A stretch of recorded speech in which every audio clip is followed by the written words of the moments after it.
Welcome to the Parenting with Heart Space podcast, Conversations on the Couch with Katy and Julie. Katy Hart and Julie Dawson are parent educators. Their passion about parenting shines through on the 6-episode podcast that covers topics from play to managing challenging behaviours. Settle in and step into each episode where the heart of parenting begins. Welcome to episode 1. My name's Katy Hart and this is Julie Dawson. And we're going to be talking about the importance of playing with our children today. Julie, why do you think it's important to play with our children? There's lots of reasons, really, Katy. I think the one that's uppermost with me at the moment is the bond that we forge when we are spending that quality time with our children. Even if we do have quite a nice bond with our children, we can continue to nurture that through play. So for me, that's uppermost, Nice. is that lovely positive relationship that we develop between the parent and the child. Awesome. Yeah, I really like that too. We hear of the word attachment, and that's a word that I guess that's the psychological term for bonding. But yeah, just that closeness, I think, is what you're talking about, eh? Absolutely. Yeah. So are there certain ways or particular ways that we play with our children that help with that bonding?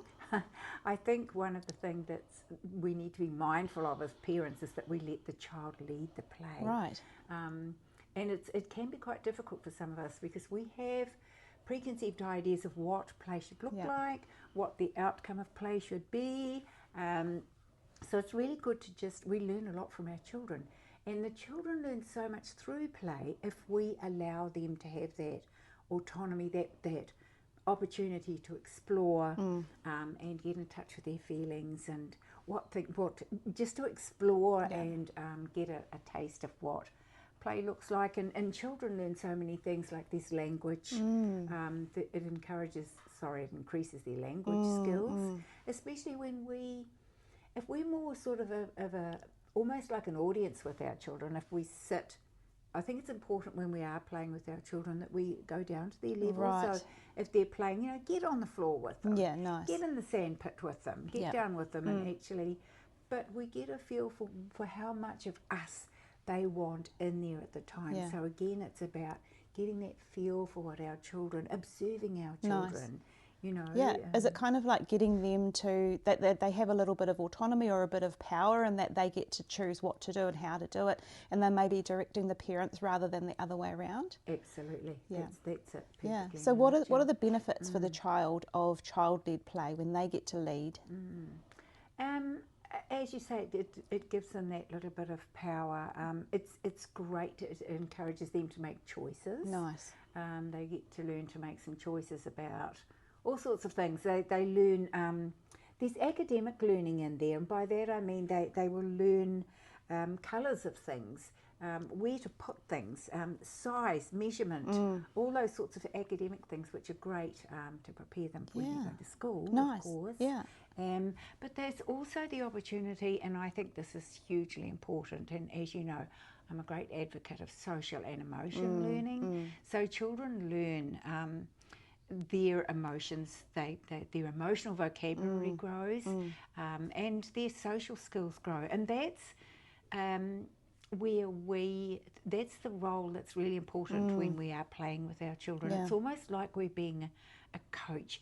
We're not taking over the play, but we might come in now and then and say, oh, you've got the blue block, or gosh, would you like me to help you with that? Right. Thank you for sharing that with me. So we're actually giving our children the language. So you're good. Yeah, I was just going to say that sounds like you're giving them the words like the colours, the numbers, counting. So using play as an opportunity to coach or teach for academic learning later on. And you've just reminded me of something that I read recently, and that was play is actually work for children. And I think that's something that I'd never really thought about before. Some parents, I think, thinking on my own life, is you limit playtime because it's not important, but actually it's hugely important for little children to have opportunities to play because they're doing all of that work. Absolutely. And sometimes I think about if I wasn't there, or if a parent wasn't there at the time, would the children learn as much?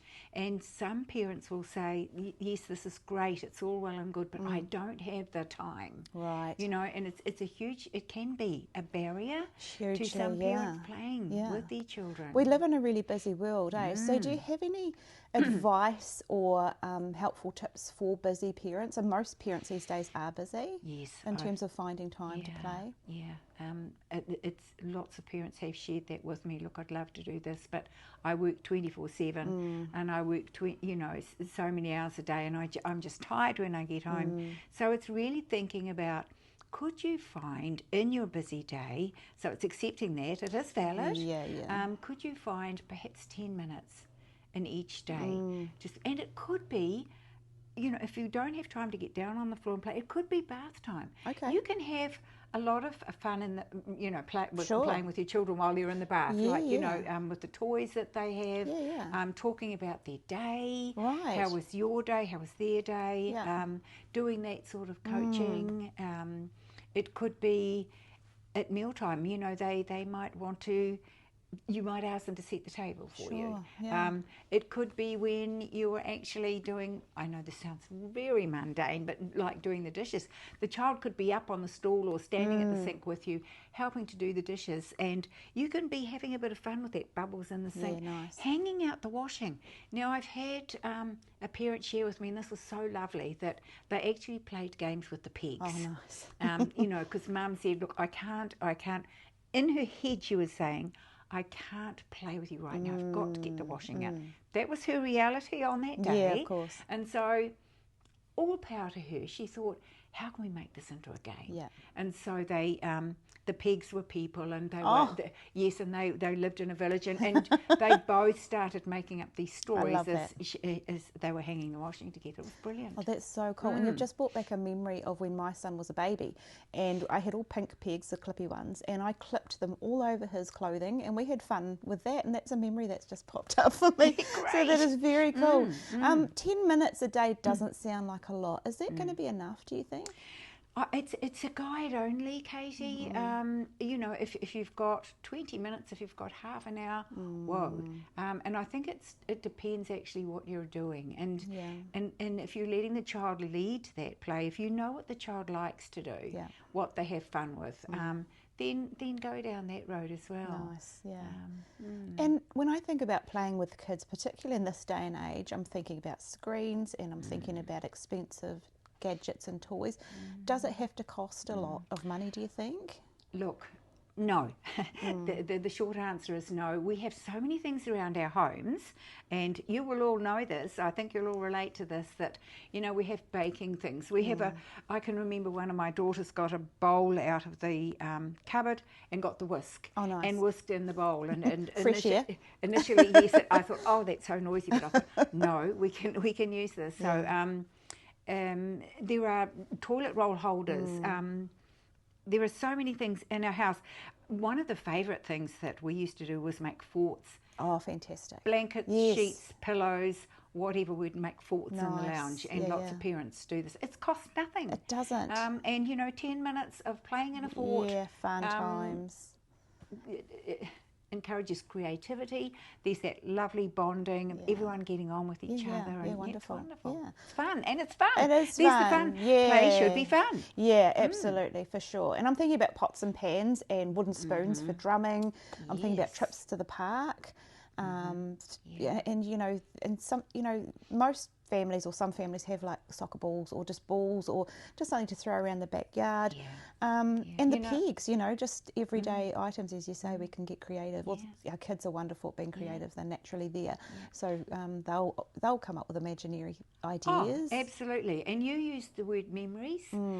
What we're doing is filling our children's memory banks. And I can remember when I was a child, yes, it was a very long time ago, but I have very fond memories of my family and our extended family, cousins and aunties and uncles, going to the beach, and we would take a ball, and that was it. We didn't have a lot of money to play around with, but what my parents realised was that time was the gift they were going to give us.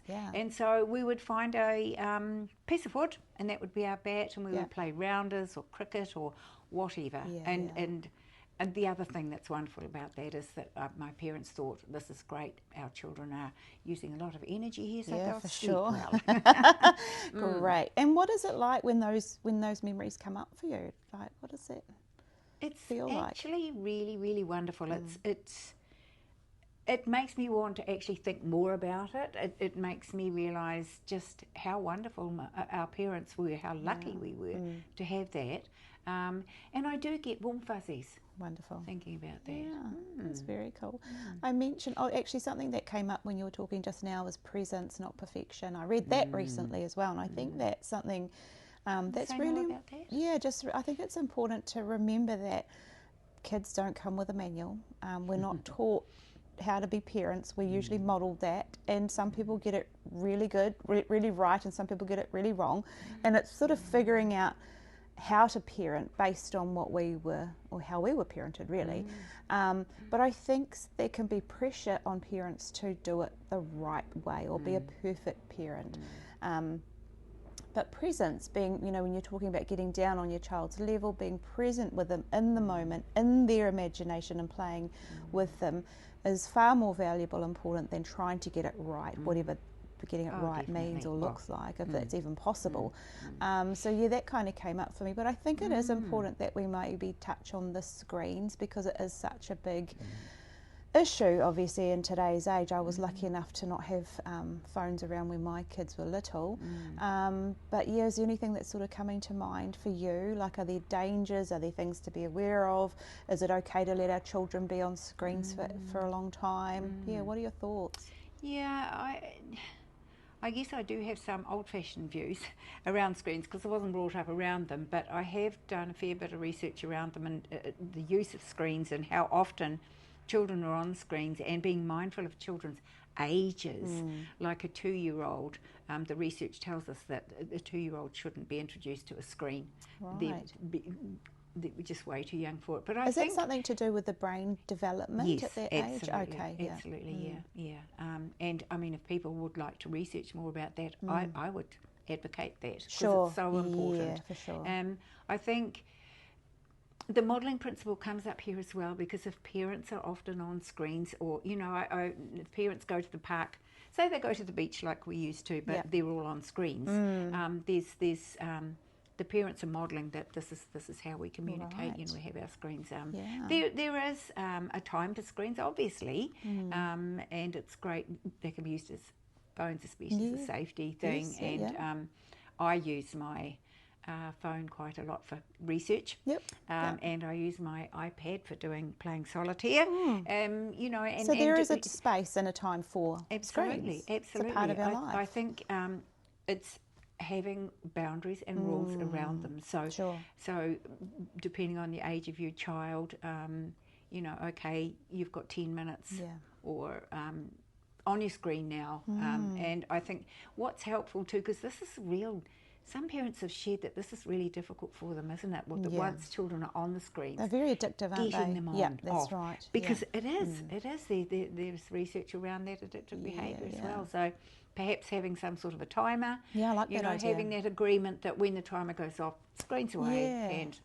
And having a plan actually then for what do we do next. Sure. It might be. That's great. That's really good thinking, because it's easy. Well, not easy. It can be hard, but you put the boundary in place. Right, screens off.